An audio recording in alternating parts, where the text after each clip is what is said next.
ഇനി നമ്മൾ മറ്റൊരു വാർത്തയിലേക്ക് പോവുകയാണ്. അതൊരു മധുര പ്രതികാരത്തിന്റെ കഥയാണ്.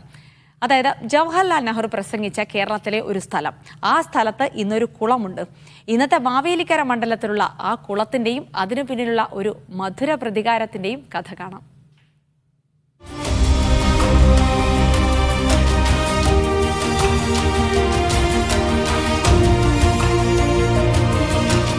വർഷം 1954. തിരുക്കൊച്ചി നിയമസഭാ തെരഞ്ഞെടുപ്പ് കാലമാണ്. ഭരണിക്കാവ് മണ്ഡലത്തിൽ ഇടത് സ്ഥാനാർത്ഥിയായി മത്സരിക്കുന്നത് തോപ്പിൽ ബാസി, എതിർ സ്ഥാനാർത്ഥി പുഷ്പത്തടം രാഘവൻ. ഏത് വിധേനയും മണ്ഡലം പിടിക്കണമെന്ന കണക്കുകൂട്ടലിൽ കോൺഗ്രസ് സാക്ഷാൽ ജവഹർലാൽ നെഹ്റുവിനെ തന്നെ കളത്തിലിറക്കി. ശൂരനാട് കൊലക്കേസിൽ പ്രതിയായി വിചാരണ നടക്കുന്നതിനിടയിലായിരുന്നു തോപ്പിൽ ബാസി മത്സരത്തിനിറങ്ങിയത്.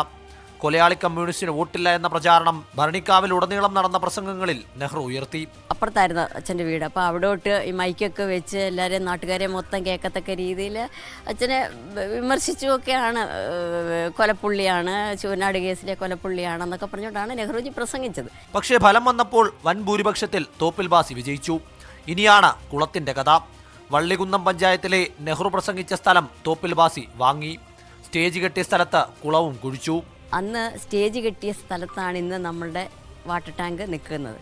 അന്ന് ഈ സ്ഥലം നമ്മുടേതല്ലായിരുന്നു. അമ്മയുടെ വീടായ പല്ലന പാണ്ഡവത്ത് അമ്മയുടെ വിവാഹം നടന്ന സ്ഥലം. ആ വീട് വിറ്റിട്ടാണ് ഈ സ്ഥലം വാങ്ങിക്കുന്നതും ഇങ്ങനെ വീട് കെട്ടുന്നതും ഇങ്ങനൊരു ടാങ്ക് ഉണ്ടാക്കുന്നതും എല്ലാം. അതെല്ലാം അച്ഛന് നെഹ്റുജിയോടുള്ള ഇഷ്ടമാണ്. ഇന്ന് ഈ ലോക്സഭാ തെരഞ്ഞെടുപ്പ് കാലത്ത് ആർക്ക് വോട്ട് ചെയ്യണമെന്ന കാര്യത്തിൽ തോപ്പിൽ വീട്ടുകാർക്ക് ഒരു സംശയവുമില്ല. അച്ഛൻ്റെ അമ്മയും പാത പിന്തുടരണമെന്ന് ആഗ്രഹിക്കുന്ന ഒരു വ്യക്തിയാണ്.